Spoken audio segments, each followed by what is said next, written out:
Good morning friends.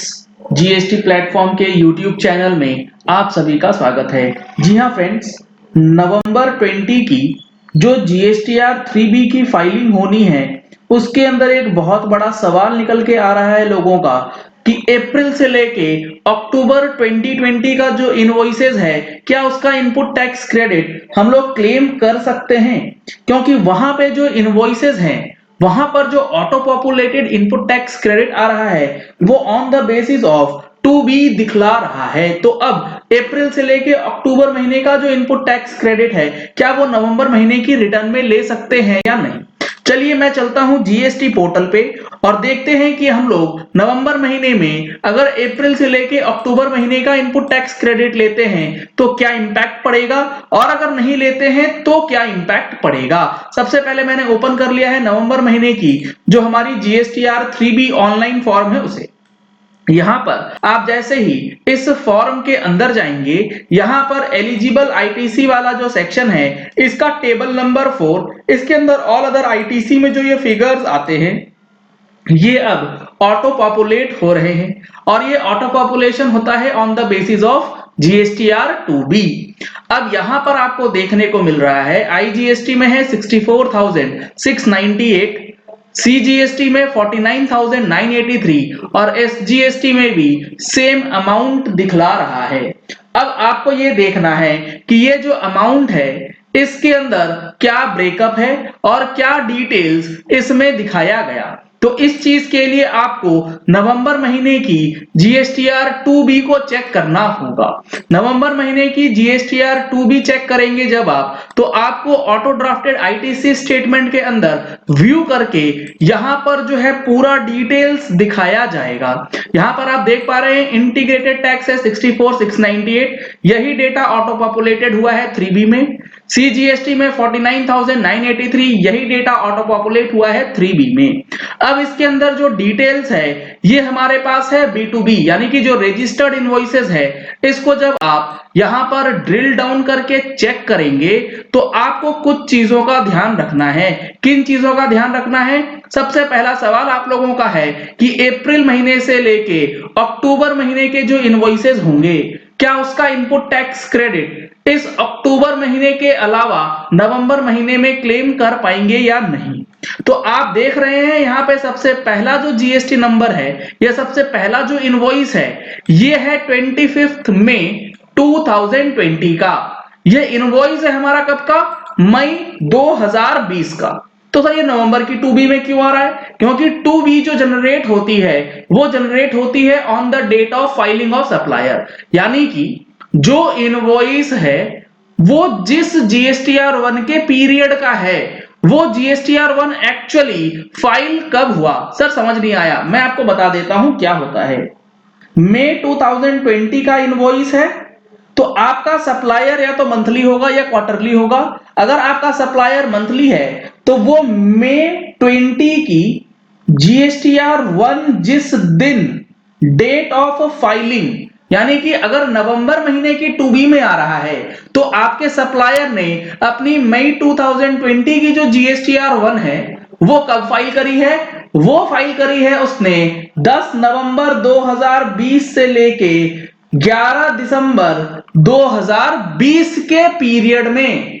मई 2020 की GSTR 1 10 नवंबर 2020 से लेके 11 दिसंबर 2020 के बीच में फाइल करी है। अगर आपका सप्लायर क्वार्टरली है तो उसने अप्रैल से लेके जून यानी कि जून क्वार्टर की रिटर्न 10 नवंबर से लेके 11 दिसंबर 2020 के बीच फाइल करी होगी। यहां पर आप देख पा रहे हैं जो ये मई महीने का इनवॉइस है इन्होंने फाइल करा है जीएसटीआर 1 जून क्वार्टर का और डेट ऑफ फाइलिंग है 21 नवंबर 2020। जो मैंने आपको बताया 12 नवंबर से लेके 11 दिसंबर के बीच जो फाइलिंग करी गई होगी उस पीरियड का डेटा आपके जीएसटीआर 2B में आएगा। तो सर क्या अब हम लोग नवंबर महीने में क्रेडिट ले लें? तो आपको मैं बता दूं बिल्कुल इस चीज का ध्यान रखिएगा, अदरवाइज आपकी जीएसटीआर 2B की वजह से जो ऑटो पॉपुलेट हो रहा है डेटा वो गलत चला जाएगा।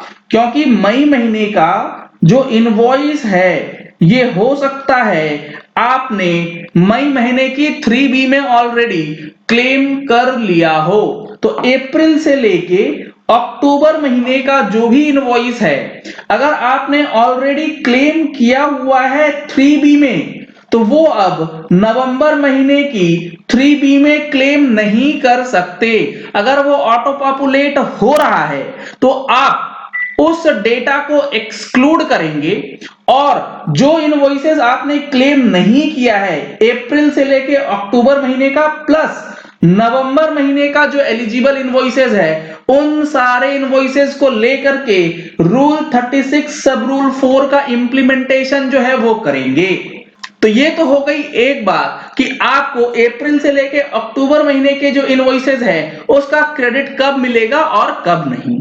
अब दूसरा जो सवाल है वो ये है कि जो हमारा जीएसटीआर 3B है वो ऑटो पॉपुलेट तो हो रहा है, लेकिन उसके अंदर जो रिवर्स चार्ज का क्रेडिट है वो भी ऑटो पॉपुलेट हो जा रहा है जीएसटीआर 3B में। वो किस बेसिस पे हो रहा है और उस पे रूल 36 सब रूल 4 कैसे लगाया जा रहा है, जबकि रूल 36 सब रूल 4 आपको रिवर्स चार्ज के केस में नहीं देना है। तो यहां पर टेक्निकल फॉल्ट है जीएसटी पोर्टल के द्वारा, ये इसे ठीक कर लिया जाएगा। कई केसेस में यहां पर डेटा जो है ऑटो पॉपुलेट हो रहा है रिवर्स चार्ज के केस में। तो इसका कारण ये है कि हो सकता है आपने जो सर्विसेज ली हैं वो किसी ऐसे सप्लायर से लिया है जो कि रजिस्टर्ड तो है, लेकिन वो ट्रांजैक्शन रिवर्स चार्ज के दायरे में आता है। लेट सपोज कोई एक ट्रांसपोर्टर है जिसकी सर्विसेज आपने ली, आपने उसे ट्रांसपोर्टेशन चार्जेस पे किया है और उस पे आरसीएम आपको पे करना है। अब चूंकि वो रजिस्टर्ड है तो वो अपने जीएसटीआर 1 में आपका डेटा इंक्लूड करेगा। जैसे ही वो जीएसटीआर 1 में डालेगा आपके जीएसटीआर 2B में वो डेटा रिफ्लेक्ट होगा, तो 2B से डेटा ऑटो पॉपुलेट यहां पर हो जाएगा। तो सेम कॉन्सेप्ट यहां पर वही लगाना है। अप्रैल से लेके अक्टूबर महीने के जो भी इनवॉइसेस आपको 3B या 2B में नजर आएंगे और उसका आपने आरसीएम पे करके ऑलरेडी क्रेडिट क्लेम कर लिया होगा, तो वो फिगर्स आपको यहां से हटाने होंगे। आप दोबारा से क्लेम नहीं कर सकते एक इनवॉइस का। अगर कोई अनरजिस्टर्ड आरसीएम है तो वो तो आपको पेमेंट बेसिस पे मिलेगा, वो आपको यहां पर इंक्लूड करना ही होगा, चाहे वो कलर रेड हो जाए चाहे जो मर्जी हो जाए। तो ये दो बड़ी कंफ्यूजन है जो कि जीएसटीआर 3B को लेकर के आ रही है। इसके साथ साथ कई केसेस में आईटीसी रिवर्स द्वारा जो सेक्शन है क्रेडिट नोट या आपका जो भी इनवॉइसेस के माल वापस हुए हैं उसका जो क्रेडिट नोट है, दोनों का डिटेल्स यहां पर ऑटो पॉपुलेट होता है। ये एक पॉजिटिव पॉइंट है। कई केसेस में क्रेडिट नोट का एडजस्टमेंट जो है वो नहीं हो पा रहा है, तो अब आप 2B के बेसिस पे हर महीने का जो क्रेडिट नोट है उसकी एंट्री ले सकते हैं और साथ के साथ उसी महीने में अपना इनपुट टैक्स क्रेडिट रिवर्स कर सकते हैं, क्योंकि क्रेडिट नोट सप्लायर ने अपलोड कर दिया है। हो सकता है आपके क्लाइंट ने क्रेडिट नोट की कॉपी आप तक ना पहुंचाई हो, तो क्रेडिट नोट का एडजस्टमेंट जो है वो भी ऑटो पॉपुलेट होगा। उसे क्रॉस चेक कर लीजिए कि कहीं आपने पहले ही उसका रिवर्सल तो नहीं कर रखा। अगर नहीं किया हुआ है तो आप बिल्कुल इस टेबल का यूज करके आईटीसी रिवर्स जो है वो कर सकते हैं। तो इस तरीके से अब आपको जीएसटीआर 3B के अंदर अप्रैल से लेके अक्टूबर महीने की इनपुट टैक्स क्रेडिट को क्लेम करना है, ताकि किसी तरीके की कोई गलती जो है वो ना हो जाए। चलिए इस वीडियो को यही एंड करते हैं। आशा करते हैं कि आपको ये कॉन्सेप्ट का समझ आ गया होगा कि अप्रैल महीने से लेके अक्टूबर महीने का आईटीसी जो है वो नवंबर महीने में ले सकते हैं या नहीं। अगर लेना है तो किन बातों का ध्यान रखना है। अगर आपने हमारे टैक्स मैगजीन को अभी तक सब्सक्राइब नहीं कराया है तो टैक्स मैगजीन सब्सक्राइब कराने के लिए आपको नंबर्स स्क्रीन पे दिए गए हैं, इन नंबर्स पे कॉल करके सब्सक्रिप्शन ले सकते हैं। अगर आपने हमारे चैनल पे फर्स्ट टाइम ट्यून इन किया है तो चैनल को सब्सक्राइब करने के लिए नीचे दिया गया रेड कलर का सब्सक्राइब बटन प्रेस कर लीजिए, साथ में जो बेल आइकन है उसे प्रेस कर लीजिएगा ताकि वीडियोस की नोटिफिकेशंस आप तक रेगुलरली पहुंचती रहें। Thank you and have a nice day.